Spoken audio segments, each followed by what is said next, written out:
Ariane felt so troubled about Dale's treatment of her. She couldn't stand his unwavering wrong assumption of her person. With Dale's adamant false opinion of her, will Ariane prove him wrong, or will she just let go and turn a blind eye at him?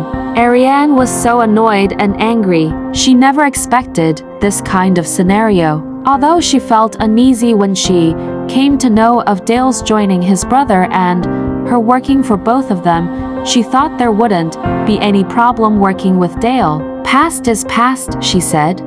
Ariane was tearful as she was thinking of her situation when Rain came to her. Rainy took her hand and said, "Come with me. We have someplace to go." And as they were leaving, Dale, who was on his way to Rain's office, saw them both leaving, Rain holding Ariane's hand.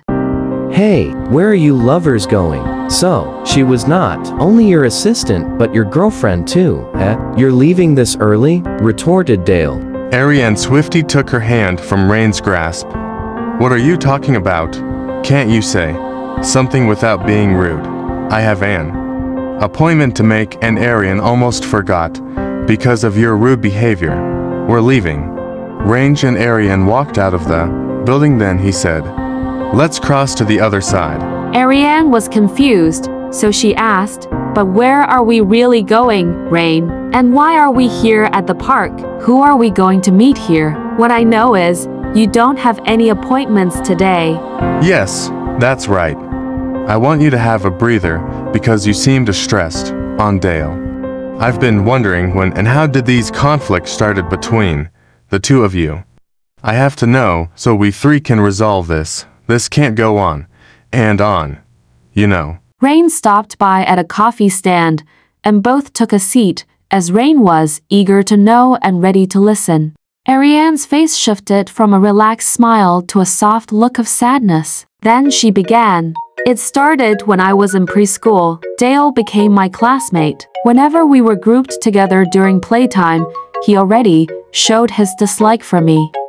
He secluded himself from us and refused to play with us. When asked the reason why, he replied frankly, I don't want to play with that ugly girl.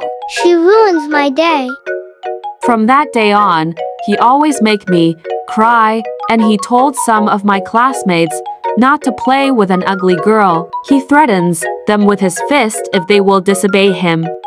These went on and on until we were in grade school. He kept on laughing at me, calling me speckled freckles.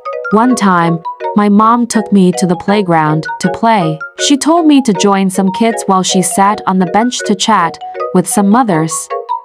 I saw some kids playing ball, and since I know how to play too, which I learned from my dad, I ran to their group to join, and there was Dale again. I was very surprised and glad at the same time cause he allowed me to join, only to make fun of me by tiring me to get the ball for them. I was mad at them, but I didn't show it. I didn't stop, and I played along with their tricks, hoping they would learn to be kind and respectful and would allow me to be one of them.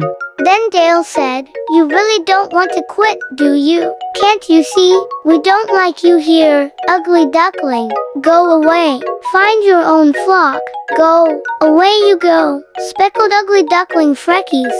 All I could do was cry. I couldn't understand why he disliked me that much when I never did something to him to be harsh about me. And there was a time when I was waiting for Monica to go home together, when Dale saw me and called me to join them. He told me to sit on the middle of the seesaw to help balance it as he and his friend will ride on it. Then it would be my turn to sit on the seesaw, only to realize they were playing on me and wanted to see me fall. I begged them to stop, but Dale wouldn't listen even if his friend would want to stop already. I thought to myself, this is his last straw. I jumped off crying again, and all he did was laugh. One time during class, as we waited for our teacher, Dale and Jem were talking loud and were teasing, calling me ugly freckled duckling. I don't want trouble, so I kept quiet when my mom saw me crying at their teasing. You see, my mom was the next teacher to come in for our math subject. Catching Dale red-handed, my mom was so furious at Dale, so she put Dale on the board to solve all the problems she wrote on the board. All of my classmates were laughing, making fun of him cause he had difficulty in solving them. All my mom wanted was to have him taste his own medicine. He felt humiliated that after that incident, he stopped calling me names and never was he initiating any sort of deeds to humiliate me. Has Dale really stopped on bullying Ariane? Why was Dale so hard on Ariane? Part 31 follows.